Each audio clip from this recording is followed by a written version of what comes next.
Eu queria que você explicasse só um pouquinho sobre... Então, o que é que acontece? É importante a gente esclarecer também que vamos supor, né, que eu tenha uma mãe que está nos assistindo e que ela desconfia, né? A gente falou que sinais aparecem no bebezinho, ela desconfia que o bebezinho tenha, e aí ela vai parar o leite. Parou hoje, certo? Manifesta até 15 dias depois. Então, se eu tenho uma mãe que está restringindo o leite hoje, por exemplo, né? Claro que precisa de consulta, precisa de avaliação, precisa de todos os profissionais envolvidos, né? Mas se ela chegou em casa e ela tem essa orientação de restringir leite derivados, não desaparece o efeito no bebezinho hoje. A gente tem aí um tempo de mais ou menos 15, 18 dias para o efeito sumir, certo? Para os traços do leite sumirem do leite materno, certo? Os traços dessa proteína do leite de vaca sumirem do leite materno. E aí, muitas mães às vezes acabam descobrindo, né, que o seu bebezinho não é alérgico apenas ao leite de vaca, que isso pode acontecer. Pode acontecer em mais ou menos 15, 10% das crianças delas serem alérgicas também a outros alimentos que têm essa característica de ser alergênico, como a gente falou antes, que é, por exemplo, a soja, por exemplo, o ovo, certo? E aí a gente precisa de cautela e de uma boa avaliação para isso. Por isso que o gastro foi quem lhe orientou, né? Sim, porque aí ele vai observar. Restringimos o leite, continuam os sinais, então tem outro alimento que está sendo ingerido que está despertando esse mesmo problema. Porque esses alimentos, pessoal, eles têm proteína, entendeu? A soja tem proteína. E muita proteína, inclusive. Foi o que ele me explicou, que a proteína da soja é muito parecida com do leite. Isso, exatamente. E aí tem muitas crianças que reagem, isso. né? Então, mas depois cessou. Depois que eu cortei a soja mesmo, aí cessou. Então é importante as mães não ficar desesperadas aí quando fizeram o corte, porque tem esse prazo que você falou, não é? Por isso que é bom buscar ajuda, porque a gente acaba dando mais informação e informação tranquiliza, né? Exatamente. Quando você tem informação, você tem tudo. Porque quando você não vai na fonte correta, você vai escutar um de outro, de outro. Isso, exatamente. Isso. Aí tem uma pessoa que diz assim, eita, meu filho também teve isso. Mas nem teve, entendeu? Sempre surge. Aí dá um conselho troncho. Não, aí tinha pessoas que me diziam assim, aconteceu comigo também, eu fiquei sangrando por 3 meses, fazendo cocô com sangue por 3 vezes, mas depois parou. Pois é. Né? Bem normal. Eu já escutei demais isso. E aí, a gente tá falando disso, isso pode às vezes acabar assustando algumas mães, né? Exatamente. E é importante, pessoal, que vocês saibam que não existe um método que a gente previna a PLV. Não existe um método para prevenir. Não existe uma alimentação que previna. Certo? Então, por exemplo, a alimentação da mãe, se ela excluir leite e derivados, isso não vai fazer com que o bebê tenha menos chances. Pelo contrário, a gente tem um estudo muito recente, um estudo com mais de 500 mulheres que observou ela por ano, certo? Na verdade, observou ela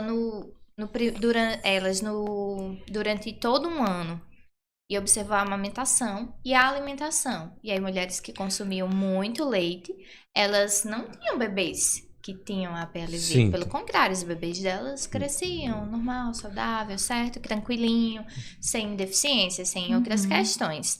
E aí é importante a gente falar isso porque às vezes mães de primeira viagem, ou enfim, mães, ficam com o coração apertado pensando, meu Deus, eu não quero que isso aconteça com meu filho, eu não quero que ele passe por isso, porque realmente é muito difícil até conseguir o diagnóstico, às vezes existe, não é que é muito difícil, mas às vezes existe muito sofrimento, né, sofrimento da mãe, sofrimento da criança, às vezes perde um pouquinho de peso também, aí a gente já fica preocupadíssimo, e aí é importante saber que não existe como prevenir, certo? Isso pode acontecer, pode manifestar, não vão ser todas as crianças, por isso que é importante o acompanhamento e as consultas bem direitinho. Ou seja, não existe um traço específico não tem uma causa específica, né? É isso, exatamente. E aí é importante falar essa questão, porque tem muita gente que diz assim, mas será que eu preciso cortar o leite na última semana de gestação? Então, isso. Né? Pois é. Não precisa. Será que se eu estou amamentando eu tenho que deixar de tomar leite.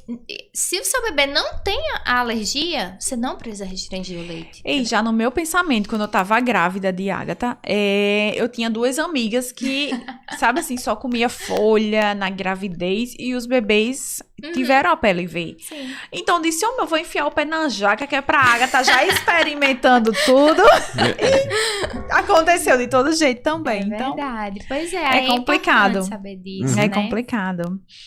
E sobre a contaminação dos utensílios? Ah, sim. Existem, de um modo geral, o que é que eu sempre oriento as mães? Tenha uma esponjinha específica para lavar as coisas do seu bebê. Porque você fritou uma carne. Aí Sim. você vai lavar a mamadeira com a mesma esponja que você lavou a A frigideira. frigideira. Peraí, né? E aí é importante lavar bem direitinho. Então, isso aí já é um ponto que todo mundo deve seguir, assim, certo? Existem situações de pessoas que são hipersensíveis, certo? Um grau de alergia muito, muito alto. Que aí elas não vão conseguir tolerar crasso. E o que é tolerar crasso? É tolerar o crasso da proteína que tá ali. Isso significa que, por exemplo, se eu fiz uma... Vamos supor que a criança tem 8 meses. Aí eu bati uma vitamina para a filha de 5 anos, lavei o liquidificador e fiz uma preparação para o meu bebê. Que tem alergia. Que tem alergia. O equipamento utilizado foi o mesmo, certo? E aí, às vezes, a criança manifesta. Sim. Por quê? Porque o equipamento utilizado foi o mesmo. Então, ele carregou traços daquele alimento, do leite da vaca que estava ali, que foi utilizado para fazer a vitamina. Isso acontece muito. Eu já tive de atender criança. Eu acho que isso foi na época da minha residência. O menino, ele tava, tipo, com muito sangue nas fezes e era, tipo assim, constante, entendeu? E aí, quando a gente foi conversar com a mãe, ela não tinha nenhum tipo de separação, assim... Mas nem era porque ela queria, era justamente porque ela não tinha tido a orientação. Isso, exatamente. E aí, às vezes, para aquelas pessoas que têm muitas pessoas em casa, ou às vezes quando nem tem tanta gente assim, às vezes a gente acaba esquecendo. Isso. E aí é importante, né, que as coisinhas do bebê sejam separadas. É tanto que no ambiente hospitalar, Sim. o ideal é que a gente tenha os utensílios específicos para aquelas crianças que têm alergia. Uhum. E outra coisa, essa PLV, ela some e chega um momento que acaba? Então, ela é resolvível em muitas das situações, certo? Ela tem um índice de resolutibilidade bem alto. Bom, né? Isso, então, se a criança fizer o tratamento bem direitinho, o acompanhamento bem direitinho, muitas vezes o que é que vai acontecer? Vai resolver com 1 ano. Às vezes pode resolver antes, né?